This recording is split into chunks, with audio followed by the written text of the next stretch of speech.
এই তারেক রহমান একটা কুলাঙ্গার। আমার মনে হয় যে কবে যে একটা চট থাপ্পড় খাবে খাই। কুখ্যাত এক রাজনীতিবিদের কথা কি আপনাদের মনে আছে? ক্ষমতার দাপটে অন্ধ হয়ে যাওয়া, অশ্রাব্য ভাষায় প্রতিপক্ষকে আক্রমণ আর কুরুচিপূর্ণ মন্তব্যের জন্য কুখ্যাত এক রাজনীতিবিদ তিনি।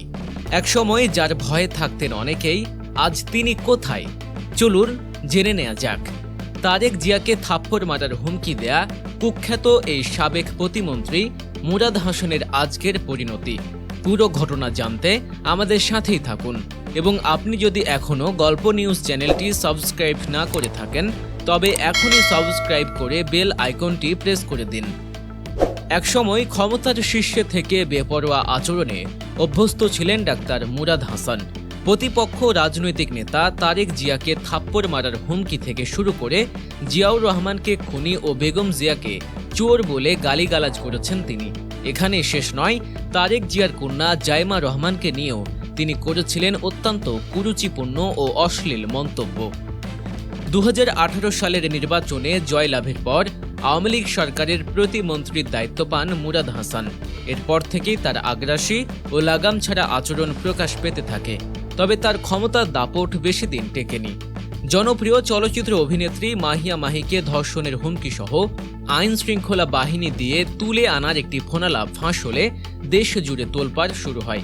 এ ঘটনার পর প্রধানমন্ত্রী তাকে পদত্যাগের নির্দেশ দেন এবং 2021 সালের 7 ডিসেম্বর তিনি পদত্যাগ করতে বাধ্য হন। এরপর মুরাদ হাসান দেশ ছাড়ার চেষ্টা করেন। কানাডার উদ্দেশ্যে রওনা দিলেও সে দেশে প্রবেশ করতে ব্যর্থ হয়ে তাকে দুবাই থেকে ফিরে আসতে হয়। দেশে ফেরার পর তিনি দীর্ঘদিন লোকচক্ষুর আড়ালে ছিলেন। এমনকি তার স্ত্রী ডাক্তার জাহানারা এহসানও তার বিরুদ্ধে নির্যাতন ও প্রাণনাশের হুমকির অভিযোগ এনেছিলেন। 2024 সালের 5ই আগস্টের গণ অভ্যুত্থানের পর মুরাদ হাসানের বিরুদ্ধে সারা দেশে একাধিক মামলা দায়ের করা হয় এবং আদালত থেকে গ্রেফতারি পরোয়ানাও জারি হয়। এরপর থেকে তিনি পুরোপুরি আত্মগোপনে চলে যান। এক সময়ের দাপটে এই নেতা এখন পালিয়ে বেড়াচ্ছেন। ক্ষমতার অপব্যবহার মানুষকে কত নিচে নামাতে পারে, মুরাদ হাসানের ঘটনাটি তার একটি জ্বলন্ত উদাহরণ। সময়ের সাথে সাথে তার দাপট আজ কেবলই অতীত। এই ধরনের আরও শিক্ষণীয় ও এক্সক্লুসিভ কন্টেন্ট নিয়মিত দেখতে গল্প নিউজ চ্যানেলটি সাবস্ক্রাইব করে আমাদের সাথেই থাকুন।